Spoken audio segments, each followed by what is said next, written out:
ទីកើតមកជាតិនេះអភ័ព្វអ្វីម្ល៉េះកម្មអ្វីមិនចេះផុតមេរីវាសនា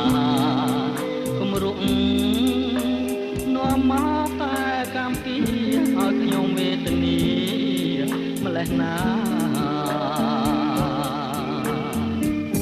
អូសងខឹមហើយខ្ញុំនៅក្នុងជាតិនាងទ្រង់អើយស្ទើរប្រែរលែងរ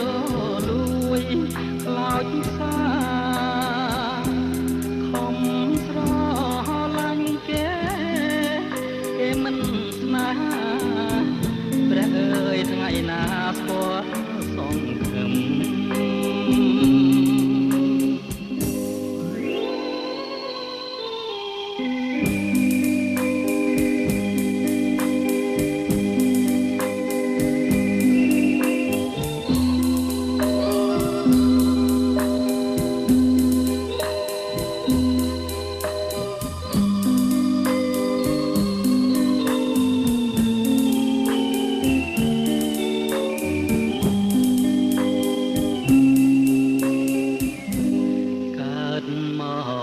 ជាតិនេះអភ័ព្វអ្វីម្ល៉េះកម្មអ្វីមិនចេះផុតមេរី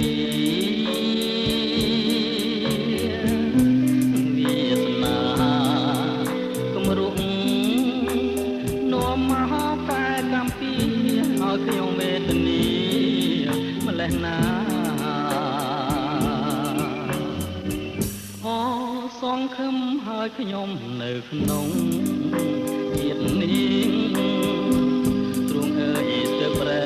រលែងរលួយខ្លោចផ្សាខំស្រឡាញ់គេមិនស្នេហាព្រះអើយថ្ងៃណាស្គាល់សងខឹម